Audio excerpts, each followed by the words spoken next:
গল্পের রাজপ্রাসাদে আজ শোনাবো রম্য রচনা হে মাতাল অমোঘ মাতাল।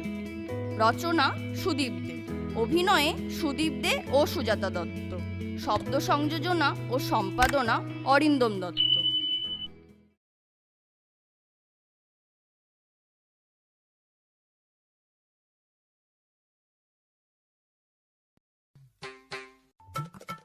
ইংরেজিতে প্রবাদ আছে, many a gap between cup and lips.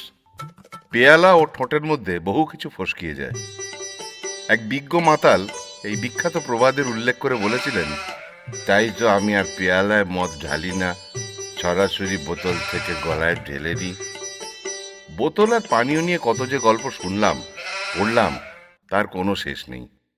যে গল্পই বলি না কেন, তার কোনোটাই নতুন গল্প নয়, আবার তারা কোনোদিন পুরনো হয় না, পুরনো হওয়ারও নয়। তারা পুরনো মদের মতোই সমান উপাদেয়।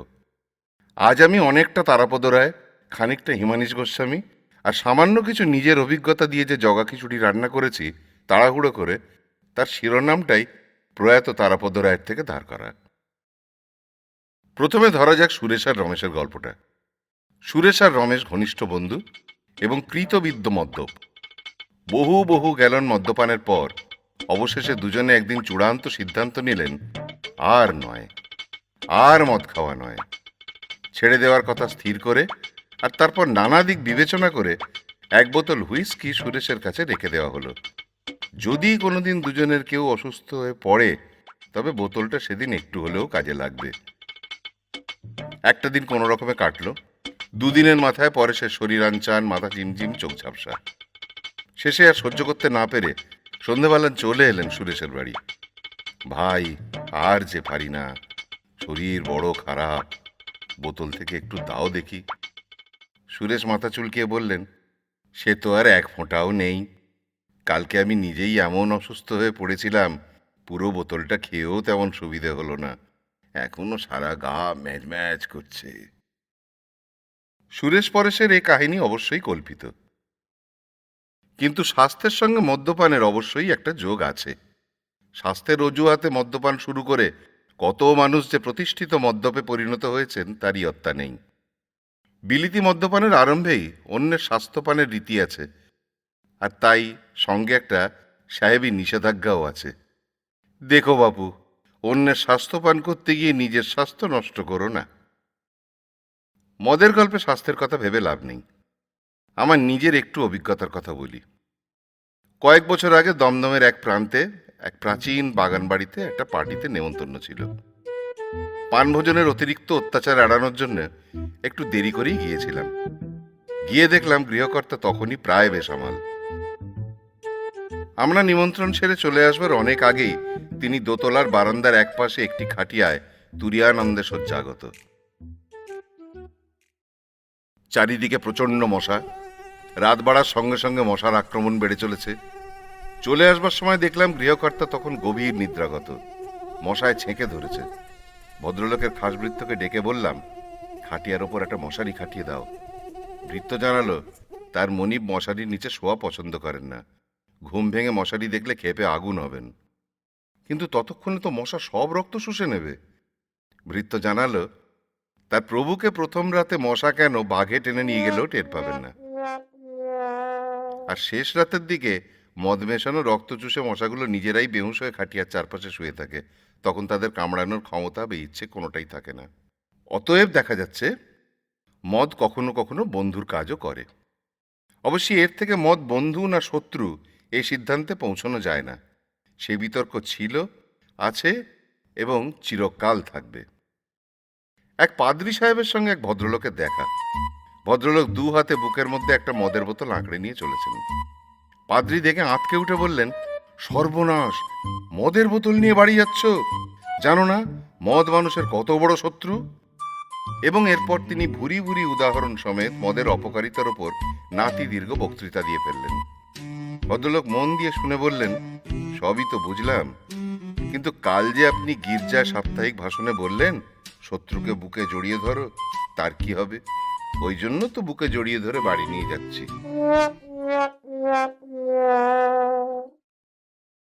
মদের গল্প বলতে গেলে একটার অনুষঙ্গ ধরে অন্য আরেকটা চলে আসবেই। এই যেমন বন্ধু শত্রু প্রসঙ্গে এখনই বলতে পারি, বোতলের বন্ধুত্ব তুলনারহিত। তার কাছে বন্ধুত্বের আর সমস্ত স্তর নেহাতি পলকা। এক ভদ্রলোক কলকাতা ছেড়ে পাকাপাকিভাবে ব্যারাকপুরে বাড়ি করে চলে গেছেন। নতুন বাড়িতে পুরনো পাড়া 3 বন্ধুকে নেমন্তন্ন করেছেন। সেদিন সারা সন্ধে প্রচুর সোমরস সহযোগে 4 বন্ধু পুনর্মিলন উৎসব পালন করলেন। রাত যখন প্রায় 11টা, যখন সবার অবস্থায় বেশ টলমল, তখন খেয়াল হলো লাস্ট ট্রেনে রাত দেরি নেই। তখনই 2টো রিক্সা চেপে হাই পাই করে সবাই স্টেশনে পৌঁছলেন এবং দেখলেন শেষ ট্রেন প্ল্যাটফর্ম ছেড়ে গড়াতে শুরু করেছে। 4 জনেই ঊর্ধ্বশ্বাসে ট্রেনের দিকে ছুটলেন এবং এর পরের দৃশ্য হলো কলকাতার বন্ধুরা প্ল্যাটফর্মে দাঁড়িয়ে আছেন আর ব্যারাকপুরের বন্ধু ট্রেনে চেপে চলেছেন কলকাতার দিকে। অতএব সুরসিকা শ্রোতা বন্ধুরা বুঝতেই পারছেন, মদ্যপানের পর সুষ্ঠুভাবে বিদায় নেওয়া খুব সোজা ব্যাপার নয়। কেউ বেরিয়ে যায় টলতে টলতে, কেউ অবধারিতভাবে অন্য লোকের জুতো পরে চলে যায়, কারো আবার সে ক্ষমতাও থাকে না কার্পেটের এক প্রান্তে দেওয়ালে পিঠ রেখে কিংবা সোফার হাতলে মাথা রেখে নেতিয়ে পড়ে। কেউ অহেতুক ইংরেজিতে ঝগড়া করে, কেউ আর কখনো এমন পার্টিতে না আসার অঙ্গীকার করে গালমন্দ করতে করতে বিদায় হয়। আবার কেউ কেউ খুব আমুদে, তারা অন্যের পিঠে চেপে বেরোনোর চেষ্টা করে। কোনো কোনো পরোপকারী মাতাল অন্য এক মাতালকে কাঁধে আগলে নিয়ে বেরোয়। আমি এক মাতালকে জানি, সে এহেন বিপত্তি সম্পর্কে অতি সচেতন। সে পার্টিতে এসে এক পেক খেয়ে সবাইকে গুড বাই গুড নাইট বলে, কিন্তু তখনই চলে যায় না, যায় অনেক পরে, অর্থাৎ অনেক পেগের পরে। তখন আর ওগুলো বলার ক্ষমতা থাকে না, তাই আগে থেকে বলে রাখেন যাতে লোকে তার শিষ্টাচার নিয়ে কোনো প্রশ্ন তুলতে না পারে। একেই বলে জাতে মাতাল তালে ঠিক। জনৈক সুরাপাই বারে এসে মদের অর্ডার দিয়ে পকেট থেকে তুলোর তৈরি একটা ছোট্ট কুকুর বের করে টেবিলে সাজিয়ে রাখেন। এক সময় খাওয়া শেষ করে সেটাকে পকেটে পুরে চলে যান।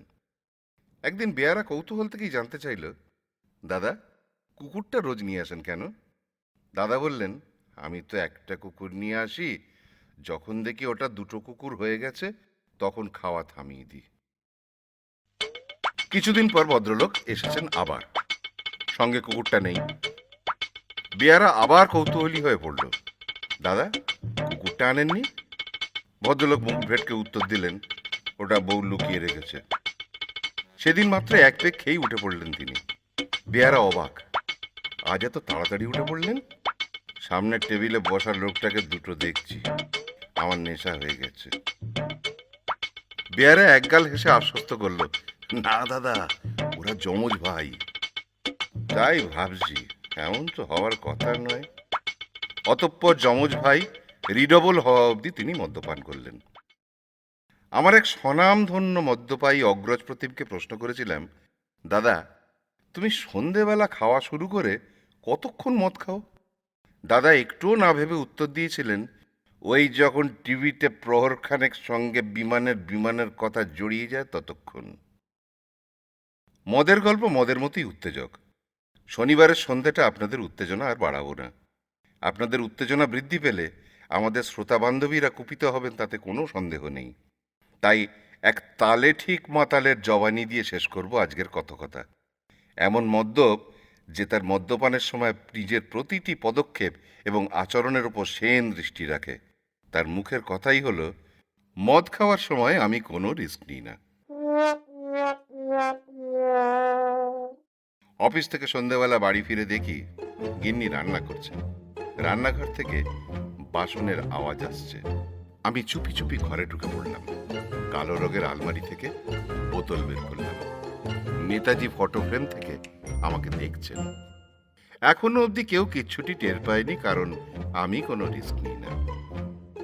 সিঙ্কের ওপরের তাক থেকে গ্লাস বের করলাম আর টক করে এক পেক গিলে ফেললাম। গ্লাস ধুয়ে ফের সেটা তাকের উপর রেখে দিলাম। হ্যাঁ, বোতলটাও আলমারিতে তুলে রাখলাম। নেতাজি মুচকি হাসলেন। রান্নাঘরে উঁকি দিয়ে দেখলাম গিন্নি আলু কাটছে। কেউ কিচ্ছু টের পায়নি, কারণ আমি কোনো রিস্ক নিই না। গিন্নিকে জিজ্ঞেস করলাম, সমীরের মেয়ের বিয়ের কিছু হলো? না, মেয়েটার ভাগ্যটাই খারাপ, এখনো পাত্র দেখছে। আমি আবার ঘরে গেলাম। আলমারি খুলতে গিয়ে এবার একটু আওয়াজ হলো, অবশ্য তেমন কিছু না। বোতল বের করার সময় অবশ্য কোনো শব্দ করিনি। সিঙ্কের ওপরে তাক থেকে গ্লাস নিয়ে স্যাট করে পর পর 2 পেগ মেরে দিলাম। বোতল ধুয়ে সাবধানে সিঙ্কের মধ্যে রেখে দিলাম, আর গ্লাসটা আলমারিতে। এখনো অবধি কেউ কিছু টের পায়নি, কারণ আমি কোনো রিস্ক নিই না। বাইরে এসে গিন্নিকে বললাম, যাই হোক, সমীরের মেয়ের বয়সই বা কি? কি বলছো? 30 বছর বয়স হলো, দেখতে এখনই কেমন বুড়োটে লাগে। আমি ভুলেই গিয়েছিলাম সমীরের মেয়ের বয়স 30। তা ঠিক। সুযোগ বুঝে ফের আলমারি থেকে আলু বের করলাম। আলমারিটা আবার জায়গা বদল করলো কি করে রে বাবা! তাক থেকে বোতল বের করে সিঙ্কের সঙ্গে মিশিয়ে চট করে আরো 1 পেগ পেটে চালান করে দিলাম। নেতাজি দেখি জোরে জোরে হাসছেন। তাক আলুতে রেখে নেতাজির ছবি খুব ভালো করে ধুয়ে আলমারিতে রেখে দিলাম। গিন্নি কি করছে দেখি, গ্যাসের উপরে শিক চড়াচ্ছে। কিন্তু এখনো অবধি কেউ কিছুটি টের পায়নি, কারণ আমি কোনো রিস্ক নিই না। গিন্নিকে বললাম, তুমি সমীরকে বুড়ো বললে? বক বক করো না তো, বাইরে গিয়ে চুপ করে বসো। এখন তুমি একটাও কথা বলবে না।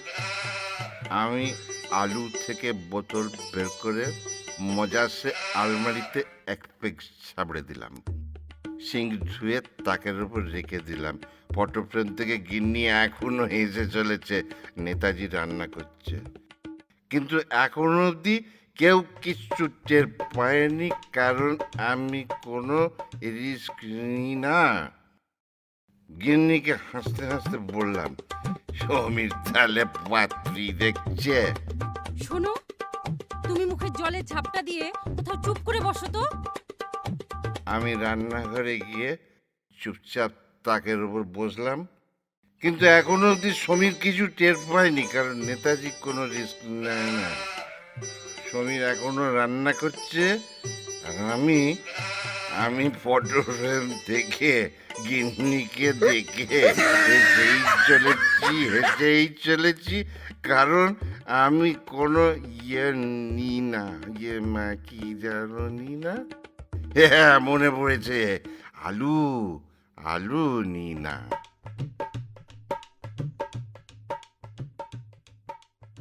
এইরকম আরও গল্প শোনার জন্য চোখ রাখুন আমাদের ইউটিউব চ্যানেল গল্পের রাজপ্রাসাদে, প্রতি শনিবার রাত ঠিক 8টায়।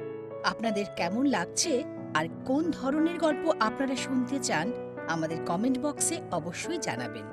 আজকের মতো বিদায় নিচ্ছি, ভালো থাকবেন, নমস্কার।